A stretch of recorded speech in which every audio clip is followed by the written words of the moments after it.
most Sikh history, most Sikh exegesis about his Sikh Bani has been written by non-Sikhs. Most Sikh spaces have now become commoditized, commercialized. Dukandari jo aapa kehne a. We go to Gurdwara to be entertained, not to be educated.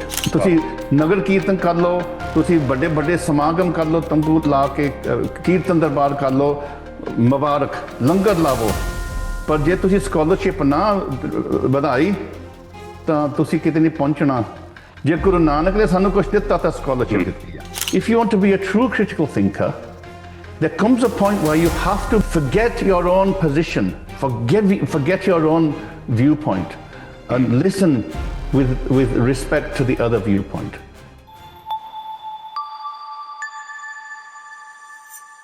Waheguru Ji Ka Khalsa, Waheguru Ji Ki Fateh. We are joined today by Dr. Gurnam Singh, Associate Professor of Sociology at the University of Warwick. Dr. Gurnam Singh is a highly respected activist researcher, writer, and educator who has spent more than 3 decades working across critical pedagogy, decolonization, social justice, and Sikh philosophy. His scholarship has consistently challenged systems of privilege in higher education and social policy, while also exploring the ethical challenges posed by new technologies such as artificial intelligence. Dr. Gurnam Singh ji, welcome to the show. Hanji, Waheguru Ji Ka Khalsa, Waheguru Ji Ki Fateh. Waheguru Ji Ki Fateh ji. Thank you for the invite. Let me begin by asking that Sikh thought has always carried a strong intellectual current, from Guru Sahib's dialogues to interpretive traditions that questioned authority and widened understanding. Today, as AI and globalization reshape how knowledge is created, owned, and even shared, how would you reflect on the place of Sikh scholarship in this shifting landscape? Okay. You've bowled me a question which is almost like it's a spin and a fastball and a bouncer and everything in one. Yes. So I have to unpick some of the Sure. references. So the first thing is, as you were saying, it's absolutely the case. For me, Sikhi is born through a desire for knowledge, for wisdom, for learning and knowing. I mean, we are Sikhs, Sikh Shishya, Sikhi Sikhya Gur Vichar. Wow. So there's no doubt about this. Guru Nanak was a teacher. First and foremost, he was a teacher. He was a poet. He refers to himself as a poet.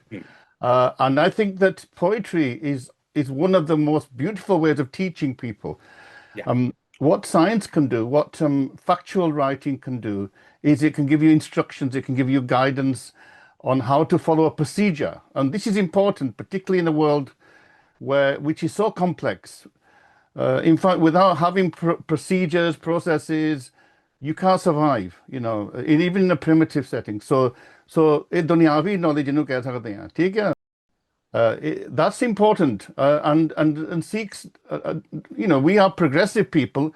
We are, Sikhs are at the forefront of some of these new technological innovations. So this is a testimony to our tradition. But that is not enough. Sikhi de vich there's another deeper quest, as it were, and that's wisdom, if you like, of gyan, gur gyan. And the way I see that is that is the kind of you can't weigh that, you can't measure it in a quantitative way. You can feel it, you can experience it, but you can't. It's like music, you can't offer a way that this is how much music weighs, even how much you rate it. It's a very personal experience. I equate it with like love. If you have a loving relationship with somebody, that's your unique, it's your own unique kind of association with your child, with your partner or your parents or whatever. And so this is the relationship of the Guru, Atma, this is the relationship of us with Paramatma. इसी करके तो महाराज भी कहते ना भी जेड़ा जिन प्रेम की हो तिन ही प्रभ पायो. So love, and love again is a very complex word, and we need to untangle. Now there is an absolute link with this and some of the debates around AI. But one of the arguments is that the AI has no emotion, has no affective dimension. The AI is simply algorithms, and in that sense, it is quantitative in nature. Yeah, that there is no qualitative dimension to AI. Yes, we can make what we want from AI, but that can only be with the human interaction. Without the human interaction, it's just a very powerful machine. Now the question is whether AI will develop self-consciousness, because this is where I think the big debate is. In Sikhi, it's clear Gurbani ਕਹਿੰਦੇ ਨੇ ਮਨ ਤੋਂ ਜੋਤ ਸਰੂਪ ਹੈ ਆਪਣਾ ਮੂਲ ਪਛਾਣ. So Gurbani says that there's a divine aspect of human existence, manukha janam.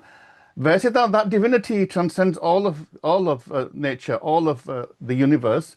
Sabbe kat Ram bole, Rama bole, Ram jina ko bole rahe. You know, sab gobind hai, gobind bin. So we know that Ramya, this Shakti keh do, this energy. I mean, there's no way you can define it completely. In fact, you know, Bani says you cannot completely capture the essence of the divine. And now the question is whether that will occupy, whether how one achieves that divine beingness. Does it come through birth, like organic? Does it come through creative? Like we could say that we have created AI.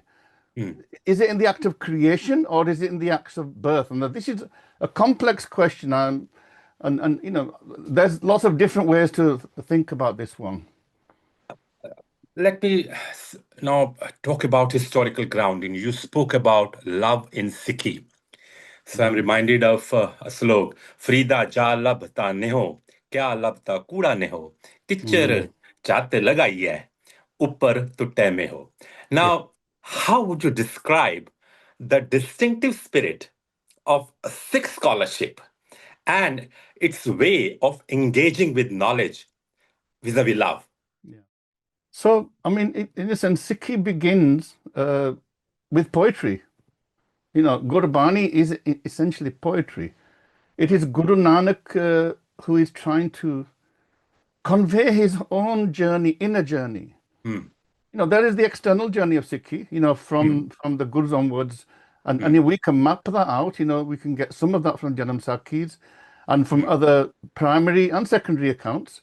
And that is important because, as I think it was Marcus Garvey, the famous African-American leader, said, you know, a person without a knowledge of his history is like a tree without roots. So you do need to know where you are coming from. But the purpose of life is not to go back, but to discover where you can go, where you can be. So there's always an imminent dimension of Sikhi, I think. In that sense, knowledge, the quest for divinity, the quest for Paramatma, the quest for that is never ending. Okay, it's really important. And that's why in Sikhi, even Guru Nanak, who for us, Guru Nanak the Jodaya, he is, he's still looking, he's still seeking. So for me, there's something really important for us to realize the impermanence of knowledge, of being, of everything, impermanence of that. And that also is encapsulated, I think, in the notion of Sat, you know, Akal, timelessness. And so for our quest is simply to find, locate ourselves in our own time, in our own lived experience. And remember, our life is but a flutter it's like a leaf falling off the tree. It's insignificant in the whole history of existence. But for us, it's everything. And it's this is the kind of, this is what I think the Gurus are saying. Tusi hai kuch nahi, par thode vaste tusi sab kuch hi ha. Oh, wow. And that's what we, so, jo brahmande soi pinde, jo khoje so pai. You know, the whole universe is inside us. Yet we are nothing. We are few selves. That's all we are. So this is, I think, and the way to comprehend that is through, jitna main kal gaya, dunyavi gyan bhi chahida, but we have to transcend that. Because in Sikhi, existence is both nirguna and sarguna. It is seen and unseen. It is physical and non-physical. And that's why poetry is such a beautiful thing, your Gurbani, because it can pierce the mind and it can pierce the heart. Now, you spoke about Sargun and Nirgun. So this leads us to temporal issues. Yeah. Now, let's talk about how does then Sikh scholarship interacts with power. How does it? Here, I think you have to distinguish two things. Sikhi is a philosophy, as an intervention by the gurus, not just the gurus, because Guru Nanak ne Bhagtan di Bani bhi liandi, ਹੋਰ भी. So that is a philosophical engagement, both with the prevailing ideas, and so part of that is critiquing the prevailing ideas, but is also offering something unique as well. Yeah. I know that some scholars have said that Sikhi is simply a syncretic tradition. I think MacLeod talks about that. The Sikhi is simply a kind of a mixture. Mixture karke ta thonu deti nami cheez. Mandir says something different. He accepts that there is a syncretic there, but he says that there is something creative, there's something new. And there is, I think, some of the tension. This is the different directions of Sikh scholarship. There is one direction of Sikh scholarship that simply sees Sikhi as another religion. So it is, often it's said, Sikhs are the youngest religion on this world. And they even say, and they've had a chance to learn from the others, learn the mistakes of the others. And in that sense, I think that certainly within an Enlightenment tradition, there was a desire by Sikh scholars, maybe influenced by Western scholarship, during the period of the Raj, to try to make the case for Sikhi alongside Christianity and others. And by doing so, it definitely mimics some of the features of those other traditions, yeah? Now, there is another tradition, which is what you might call this Sanatan tradition, which is now increasingly influential in Sikhi, which is saying Sikhi is really an evolution of Sanatanism. If you read something like Lala Dalat Ram, Sahib-e-Kamal Guru Gobind Singh, which is often a book that all Sikhs, you should all read this. It's an amazing, account of Guru Gobind Singh. Now, Lala Dalat, he was an Arya Samajist, okay? But actually, what he says in that book, he says Guru Gobind Singh was the perfect Hindu. It's very consistent with the RSS agenda. Even today, the RSS agenda on Guru Tegh Bahadur Ji's Shahidi. He gave his life, according to them, for Sanatan Dharma, to save Sanatan Dharma from the Mughal invaders. When in fact, it wasn't to do with it was a freedom of conscience. It was a Dharma hai saka jin kiya. Sees diya par sir na diya. And so what you have is these other currents that influence Sikh scholarship.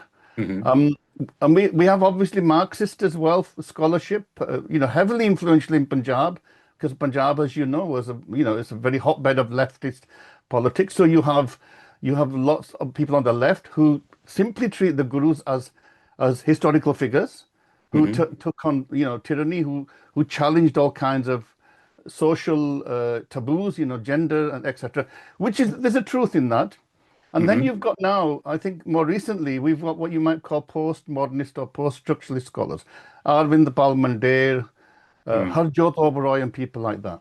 Now, the irony of their work, they are deconstructing everything. They are deconstructing Gurbani, they are deconstructing the text. And they're using French post-structuralists to do this. And they're saying we are decolonizing. They're using white European French post-structuralist philosophers to decolonize. Seems like what they are doing is they're recolonizing through the French post-structuralism. Oberoi's work is particularly, in that space. And for Oberoi, simply this is just the Singh Sabaler, for example, was simply just making a new tradition. Now, suggesting there is no essence to Sikhi. Now, once you say that there is no essence, then you deconstruct the whole thing, and that's a very dangerous move to do. You spoke about syncretism, and there are also, concerns about potential assimilation. But Guru Arjan Sahib has stated it in no. It's absolutely clear. He says that na hum Hindu na Musliman, Allah Ram ke pind paran. Now, with that context, How do you see that Sikh scholarship historically has stood against domination, and what lessons does that hold for the present? Well, first thing is we need to interpret that shabd. It's a very long shabd. And Yeah. actually, Guru Arjan Dev Ji is paraphrasing Kabir Sahib. Okay? Okay. Okay. And some scholars have said that this is evidence that this was the Guru's creating a new religion, Namatarm. And sometimes they call it Tisar Panth. Yep. Okay. Yep. You see, I don't like to call it a Tisar Panth. Why do you have to reference it against anything else? It has its own uniqueness. So when Guru Sahib says, Na hum Hindu, na Musliman, the other place is Na ko Hindu, na Musliman, he's not saying that I reject these two and now I've got mine. He says, I reject religion.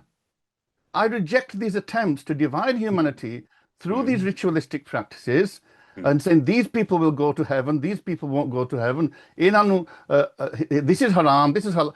And the whole of Gurbani, the dialogue that the Gurus have with the Hindu priests, with the Pandits and the Qazis, is this. I reject your superficial. Hindu anna turku kana gyani donna te siyana. Now, this is not an insult to the Muslims or insult to the Hindus. It's an ਤੁਸੀਂ ਆਪ ਆਪਣੇ ਧਰਮ ਨੂੰ ਛੱਡਤਾ ਜਿਹੜੀਆਂ ਚੀਜ਼ਾਂ ਨੂੰ ਤੁਸੀਂ ਕਲੇਮ ਕਰਦੇ ਆ ਉਹ ਹਕੀਕਤ ਵਿੱਚ ਨਹੀਂ ਹੈਗੀਆਂ and so that's why ਗਿਆਨੀ ਦੋਨਾਂ ਤੇ ਸਿਆਣਾ ਉਹਨੇ ਤੇ ਗਿਆਨੀ ਸਿੱਖ ਦਾ ਨਹੀਂ ਜ਼ਿਕਰ ਹੈਗਾ ਗਿਆਨੀ ਹੈਗਾ ਜਿਹਨੇ ਵਿਜ਼ਡਮ ਅਕਿਊਮੂਲੇਟ ਕੀਤਾ ਨੌਲੇਜ ਇਸ ਕਰਕੇ ਸਿੱਖੀ ਸਾਇੰਟਿਫਿਕ ਨਹੀਂ ਹੈ ਪਰ ਸਾਇੰਸ ਲਈ ਸਿੱਖੀ ਦੇ ਵਿੱਚ ਥਾਂ ਹੈਗਾ ਸਿੱਖੀ is not useful to science. So how has the Sikh scholarship stood against domination historically, and what lessons do they hold for the present? I think one of our problems is that we haven't had total control over our institutions. I think the closest we got was the Singh Sabha led, which really, they were great scholars, the fantastic scholars. I mean, I know Professor Gurnam Singh is maybe seen as slightly not part of the tradition, but he's there. He is an amazing scholar. I mean, his reading of Hegel, of German idealism is fantastic. And the way he situates Nanak within our own Enlightenment tradition. See, the way I see it, Sikhi is an Enlightenment tradition. It is not the Enlightenment, which is, European Enlightenment. No, first it was before that.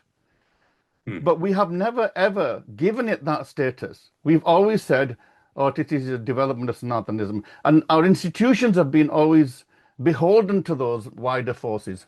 And that's the problem. Even today, if you look at some of the universities, there is very strong RSS, Hindutva, Sanatan pressures in there. In Pakistan, you've probably got the same pressures in terms of what's happening there. So it's only bad kismatiya. Even in Western universities, you might say, freedom in America, there is freedom to some extent, academic freedom, but there is also financial constraints there because a lot of scholars in the West can't do their scholarship without having money.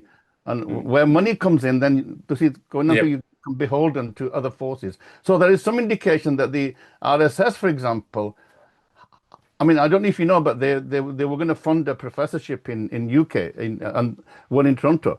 But the Sikhs were saying we're concerned that the Indian government is going to fund this because they have vested interest, and they couldn't convince the authorities that this would be free, and that was withdrawn because they realized these people are not going to toe the line.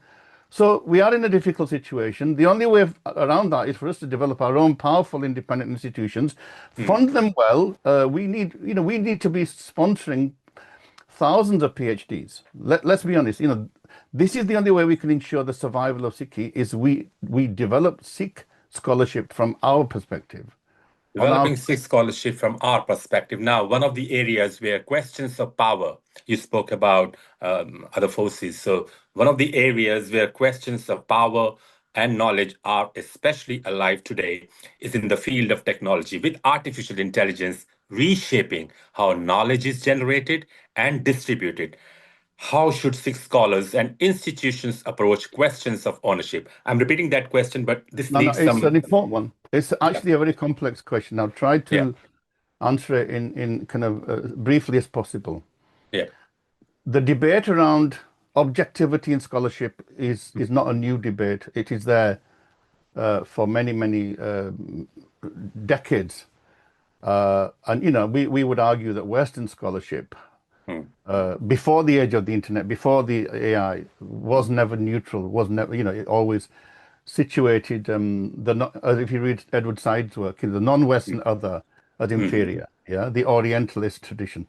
So this is not a new challenge, but within the space of AI, it could become even more serious, because what AI does is it simply reproduces the data, the knowledge that it's fed into it. Yeah. Now, and they said garbage in, garbage out. That was the old mantra for computers, but I think with AI, it's garbage in, garbage quadrupled out. Wow. I'll give you a good example of this. AI, they can generate Gurbani, inverted commas. It's not Gurbani, it is mimicking Gurbani. Yeah. Now, anything can be generated. Anything can be, Sanskrit salokas can be generated. Exactly, yeah. Yep. So the only way we can prevent against that is two things. One is that we need our authoritative institutions so they become the reference points for even AI algorithms. That if anybody asks a question about what is this, then they can go to those reference points. Sadly, we don't have that. There are many different people make different claims as to what is authentic and what isn't. So we've got a concern there.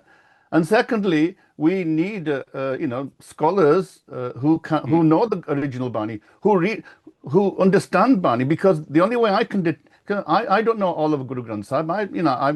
I haven't got the time, but because I understand some of the principles of Gurbani, if I see this fake Gurbani, I recognize it straight away that this is not Gurbani. But for that you need you need scholarship. So again, it comes back to scholarship. If we don't produce the scholarship, if we don't produce the PhD thesis that is fed into these AI machines, then other people will feed what they want, and this is again another big serious challenge for us. So this means that if knowledge is to be both authentic and meaningful, it also depends on the habits of thoughts within the community itself. Yeah.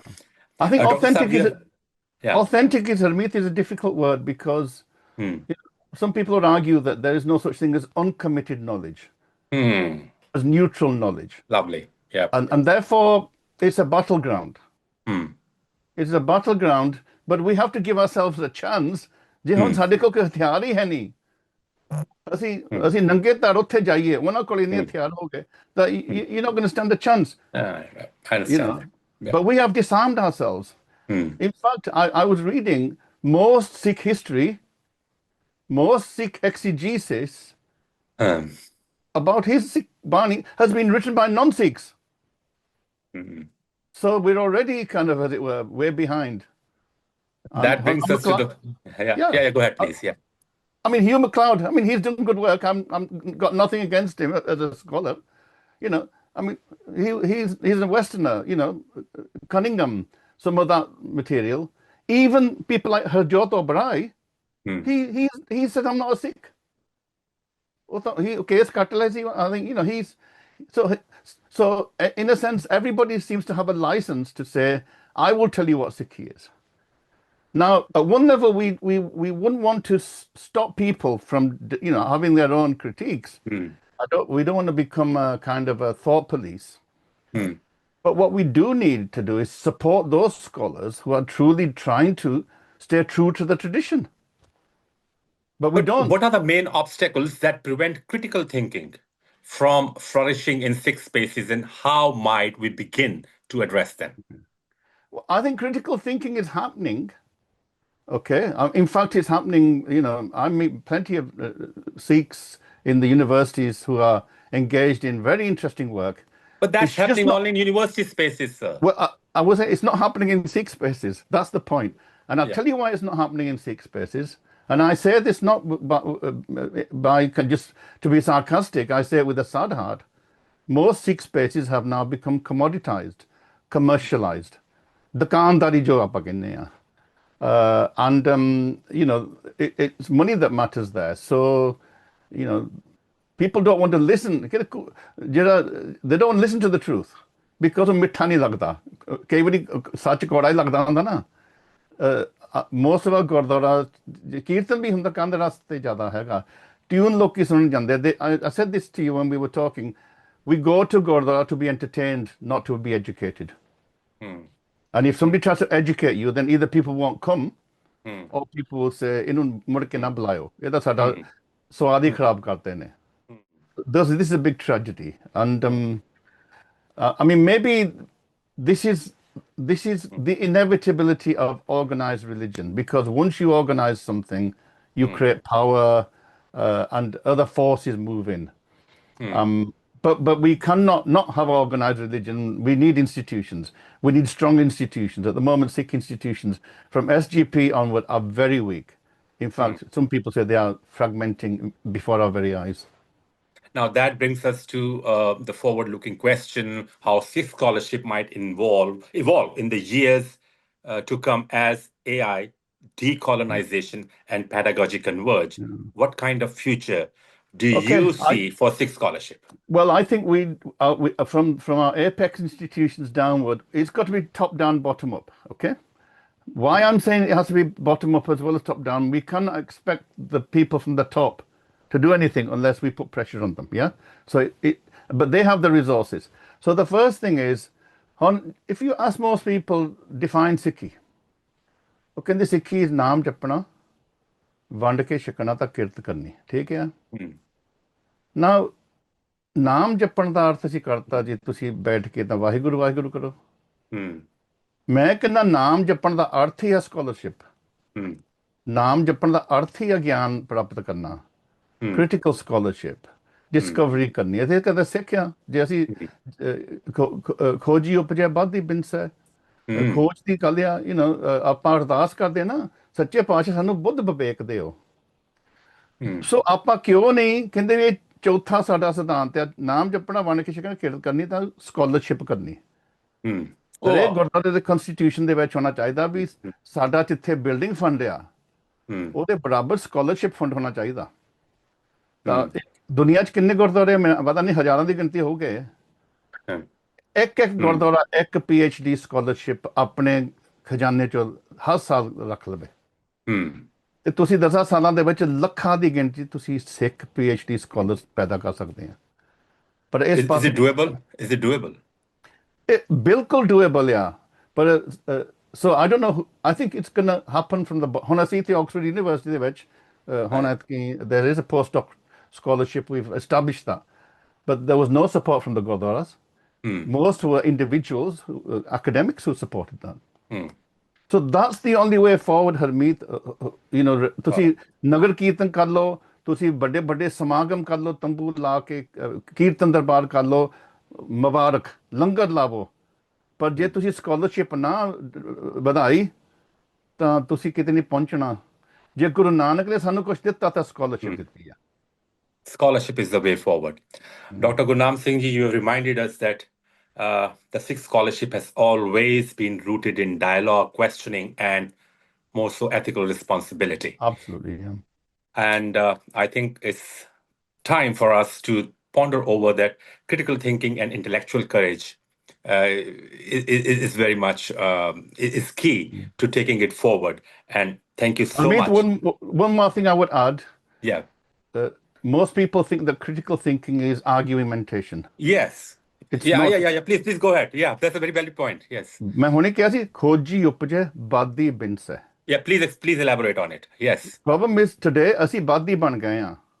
ਉਹ missionary ਆ, ਉਹ ਟਕਸਾਲੀ ਆ. This person is this person is Nanak sir. Look, leave the labels. ਅਸੀਂ ਇੱਕ ਦੂਜੇ ਨਾਲ dialog ਕਰੀਏ. ਡਾਇਲੋਗ ਦੇ ਵਿੱਚ ਅਸੀਂ ਇੱਕ ਦੂਜੇ ਤੋਂ ਸਿੱਖ ਸਕਦੇ ਕੁਝ ਸਿੱਧ ਗੋਸ਼ਟ ਹੋਈ ਹੈ ਨਾ ਬਸ ਇਹੀ ਕੰਮ ਅਸੀਂ ਕਰਨਾ ਲੇਬਲ ਨਹੀਂ ਦੇਖਣਾ ਤਾਂ ਇਹ ਵੀ ਬਹੁਤ ਇੰਪੋਰਟੈਂਟ ਕ੍ਰਿਟੀਕਲ ਥਿੰਕਿੰਗ ਦੇ ਵਿੱਚ ਤੁਸੀਂ ਇੱਕ ਰਿਸਪੈਕਟਫੁਲ ਡਾਇਲੋਗ ਤੁਸੀਂ ਦੂਜੇ Socrates said something beautiful. He said, if you want to be a true critical thinker, there comes a point where you have to become and you have to forget your own position, forget your own viewpoint. and listen with respect to the other viewpoint. We don't listen to the other viewpoint. ਉਹ ਸੁਣਿਆ ਦੀ ਪੌੜੀਆਂ ਸਿਰਫ ਪੜ੍ਹ ਦਈਦੀਆਂ ਨੇ, ਸੁਣਨ ਦੀ ਸਮਰੱਥਾ ਨਹੀਂ ਹੈਗੀ। Wow. Dr. Gurnam Singh, your insights show that Sikh scholarship thrives when inquiry, ethics, and courage converge. Am I right?